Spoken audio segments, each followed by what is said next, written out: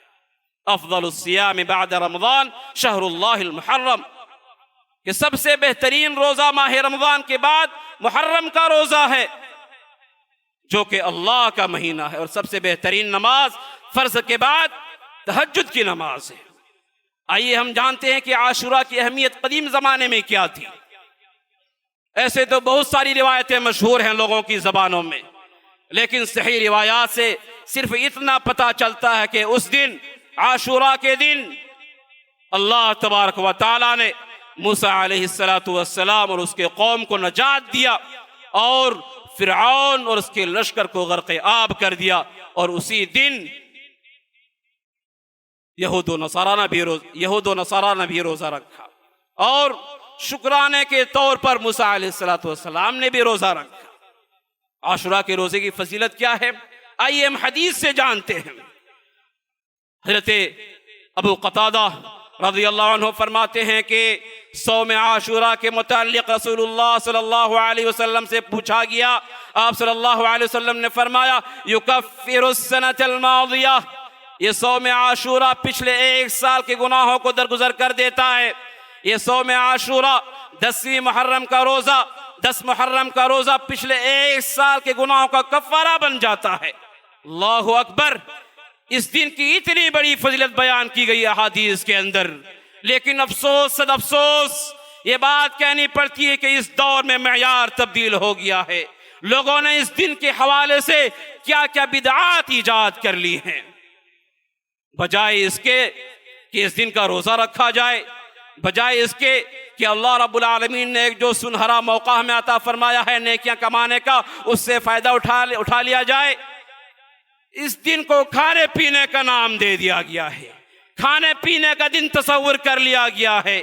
نئی نئی ڈشیں تیار کی جاتی ہیں، دودھ اور پانی کے سبیلیں لگائی جاتی ہیں، سنت رسول اللہ صلی اللہ علیہ وسلم کا دھڑلے سے مذاق اڑایا جاتا ہے. نہیں معلوم کہ یہ حضرت حسین رضی اللہ عنہ کی شہادت کے غم میں ہے یا ان کی شہادت کے جشن میں ہے جو منایا جاتا ہے. اللہ المستعان، اللہ ہم تمام کو اس سے محفوظ رکھے۔ اسی طرح سے آئیے اور ایک بات بتا دوں آخر میں کہ صوم عاشورہ میں یہود کی مخالفت۔ عبداللہ ابن عباس رضی اللہ عنہ روایت کرتے ہیں کہ رسول اللہ صلی اللہ علیہ وسلم جب مدینہ منورہ تشریف لائے تو آپ صلی اللہ علیہ وسلم نے یہودیوں کو دیکھا کہ اس دن کا روزہ رکھے ہوئے ہیں۔ آپ صلی اللہ علیہ وسلم نے پوچھا اس دن کا روزہ تم کیوں رکھے ہو؟ انہوں نے کہا کہ یہ ایک عظیم دن ہے، یہ ایک مبارک دن ہے، اس دن اللہ تبارک و تعالیٰ نے موسیٰ علیہ السلام اور بنی اسرائیل کو نجات دیا اور فرعون اور اس کے لشکر کو غرق آب کیا۔ اسی خوشی میں شکرانے کے طور پر ہم روزہ رکھتے ہیں۔ تو آپ صلی اللہ علیہ وسلم نے خود بھی روزہ رکھا، صحابہ کرام کو بھی حکم دیا اور فرمایا فَنَحْنُ أَحَقُّ وَأَوْلَىٰ بِمُوسَىٰ مِنْكُمْ، یاد رکھو ہم تم سے زیادہ حقدار ہیں اور نبوت کے اعتبار سے ہم موسیٰ کے زیادہ قریب ہیں۔ فَنَحْنُ أَحَقُّ وَأَوْلَىٰ بِمُوسَىٰ مِنْكُمْ۔ تو آپ صلی اللہ علیہ وسلم نے خود بھی اس دن کا روزہ رکھا، صحابہ کرام کو بھی اس دن کا روزہ رکھنے کا حکم دیا۔ لیکن حضرت عبداللہ بن عباس آگے فرماتے ہیں کہ اللہ کے رسول اس دن کی تعظیم تو یہود و نصارہ بھی کرتے ہیں، اس دن کا احترام تو یہود و نصارہ بھی کرتے ہیں، اس دن کا روزہ یہود و نصارہ بھی رکھتے ہیں۔ آپ صلی اللہ علیہ وسلم نے اگلے سال ان کی مخالفت کرنے کا عزم کر لیا۔ رسول اللہ صلی اللہ علیہ وسلم نے فرمایا جب اگلا سال آئے گا تو ہم 10 کے ساتھ 9 کا بھی روزہ رکھ لیں گے، 9 محرم کا بھی روزہ رکھ لیں گے۔ لیکن اگلے سال آنے سے پہلے محمد رسول اللہ صلی اللہ علیہ وسلم وفات پا گئی۔ اب صوم عاشورہ میں یہود کی مخالفت کیسے ہوگی؟ اس حدیث سے پتہ چلتا ہے کہ 10 محرم کے ساتھ ساتھ یہود و نصارہ کی مخالفت کرنے کے لیے 9 محرم کا بھی روزہ رکھنا چاہیے۔ دوسری روایت میں بھی اس طرح کی باتیں آئی ہیں کہ ایک دن پہلے کا روزہ رکھ لو یا ایک دن بعد کا روزہ رکھ لو۔ انہی روایتوں کے پیش نظر بعض اہل علم کا کہنا ہے کہ جو شخص کسی عذر کی وجہ سے یا کوئی بھی وجہ ہو اگر 9 محرم کا روزہ نہ رکھ سکے تو 10 کے ساتھ ساتھ 11 کا بھی روزہ رکھ لے۔ علامہ ابن القیم اور حافظ ابن حجر رحمہم اللہ ان دونوں نے صوم عاشورہ کے تعلق سے 3 مراتب بیان کیے ہیں۔ سب سے ادنا یہ ہے کہ صرف 10 محرم کا روزہ رکھا جائے، اس سے اونچا مرتبہ یہ ہے کہ 10 کے ساتھ 9 کا بھی روزہ رکھ لیا جائے، سب سے اونچا مرتبہ یہ ہے کہ 9، 10، 11 تینوں دن روزے رکھے جائیں، کیونکہ اس ماہ محرم میں، اس مبارک مہینے میں جتنے زیادہ نیک اعمال کیے جائیں گے، جتنے زیادہ نفلی روزے رکھے جائیں گے، اللہ تبارک و تعالی اتنا زیادہ ہمیں اجر و ثواب سے نوازے گا۔ اللہ تبارک و تعالی ہم تمام لوگوں کو صحابہ کرام اور ان کی تعظیم اور ان کا مقام کو سمجھنے کی توفیق عطا فرمائے۔ اللہ ہم تمام لوگوں کو ماہ محرم الحرام کا جو پیغام ہے اس کو سمجھنے کی توفیق عطا فرمائے۔ یا الہ العالمین ہم تمام لوگوں کو ان مہینوں میں جو بدعت و خرافات پلپ رہے ہیں، جو بدعت و خرافات جنم لے رہے ہیں، ان کو قلع قمع کرنے کی توفیق عطا فرمائے، اور ہمیں تمام لوگوں کو یہاں بیٹھے ہوئے اور دنیا کے تمام مسلمانوں کو ان بدعت و خرافات سے دور رہنے کی توفیق عطا فرمائے۔ آمین یا رب العالمین۔ ہم میں سے جو پریشان حال ہیں تو ان کو پریشانیوں سے نجات دے یا اللہ، جو مقروض ہیں تو ان کو قرض کی ادائیگی کے لیے آسانی فرما دے یا اللہ، ہم میں سے جو بیمار ہیں تو ان کو شفاء کاملہ و عاجلہ عطا فرما یا اللہ، ہم میں سے جو وفات پا گئے یا اللہ تو ان کو اپنی رحمت سے مغفرت فرما یا اللہ، ہمارے شیخ جاوید عثمان ربانی کی قبر کو نور سے بھر دے یا اللہ، ان کی خدمات کو قبول فرما لے یا اللہ، انہوں نے کم مدت میں جو تیری دین کی دعوت دی، توحید کی صدا کو عام کیا، توحید کی آواز کو دنیا کے کونے کونے تک پھیلایا یا اللہ تو ان کے لیے صدقہ جاریہ بنا لے۔ وآخر دعوانا ان الحمدللہ رب العالمین۔